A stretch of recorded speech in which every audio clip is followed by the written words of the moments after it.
Hello बच्चों, आइए इस प्रश्न को पढ़ते हैं।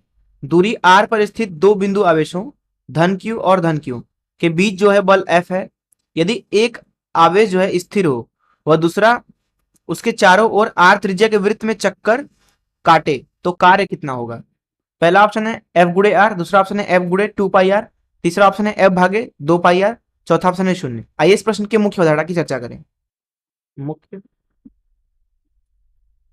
अवधारणा अवधारणा चलिए, मान लीजिए हमारे पास में दो आवेश हैं, बिंदु आवेश। ये मान लीजिए Q1 आवेश है और एक और Q2 आवेश है। ये इन दोनों के बीच में मान लीजिए कुछ दूरी है, मान लीजिए r दूरी। तो इन दोनों के बीच में जो बल लगेगा वो आकर्षण बल भी हो सकता है, प्रतिकर्षण भी बल हो सकता है। निर्भर करेगा कि इनकी प्रकृति क्या है। मान लीजिए अभी के लिए समान प्रकृति के हैं, इसके ऊपर बल इधर मान लेते हैं F। तो जो ये Q1 आवेश होगा इसके ऊपर भी बल इधर लगेगा और बराबर लगेगा। और जो दोनों बल हैं यहाँ पे, क्योंकि दोनों आवेश बिंदु आवेश हैं, इसलिए दोनों ही बल इन दोनों को मिलाने वाली रेखा के अनुदिश होंगे। तथा अगर इस बल का मान लिखना चाहें, मान लीजिए आसपास निर्वात है, तो K Q1 Q2 भागे R का वर्ग। K का जो एसआई मान है एसआई मात्रक में, वो है 9 गुण 10 के घाते 9। पहली चीज आप ये समझिए। दूसरी चीज यहाँ पे ये समझिए, मान लीजिए कि किसी वस्तु पे किसी एक छड़ पर F बल लग रहा है, उस दौरान उसका विस्थापन जो हुआ वो मान लीजिए कि ds सदिश हुआ। मान लीजिए F बल जो बदल रहा है, अभी इस छोटे से विस्थापन के दौरान जो वस्तु पे कार्य होगा W, उसको लिखा जाएगा F डॉट ds सदिश।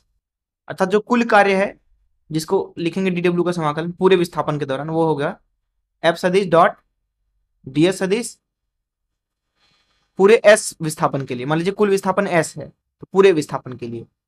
तो मुख्य धारा, चलिए प्रश्न को हल करते हैं।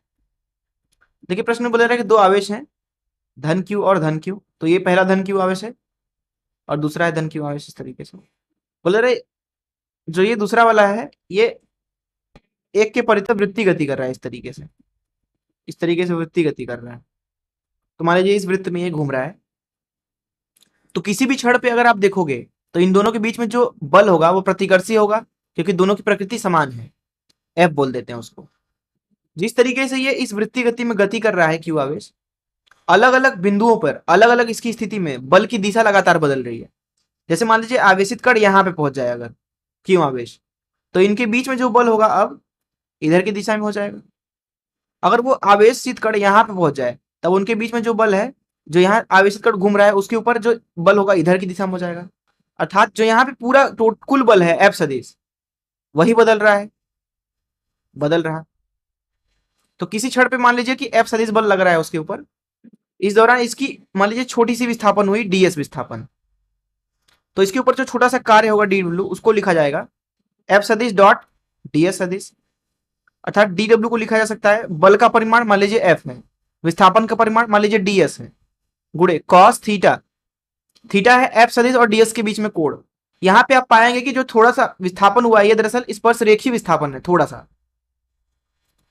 और बल जो है वो त्रिज्या से होकर के बाहर जा रहा है सीधे सीधे। अर्थात ये जो कोण होगा 90 अंश का होगा। अर्थात विस्थापन और बल में यहाँ पे 90 अंश का कोण है, इसलिए dw जो होगा वो 0 के बराबर आ जाएगा। इसलिए हम बोलेंगे कि जो कुल कार्य आएगा, जिसको dw का समाकलन लिखेंगे, ये भी 0 आ जाएगा, क्योंकि dw खुद स्वयं में 0 है। इसलिए जो कुल कार्य आएगा यहाँ पे इस F बल के द्वारा, वो तो 0 आएगा। तो इस प्रश्न का उत्तर जो हो जाएगा वो डी हो जाएगा। मैं आशा करता हूं कि आपको इस प्रश्न का हल जरूर समझ में आया होगा। धन्यवाद।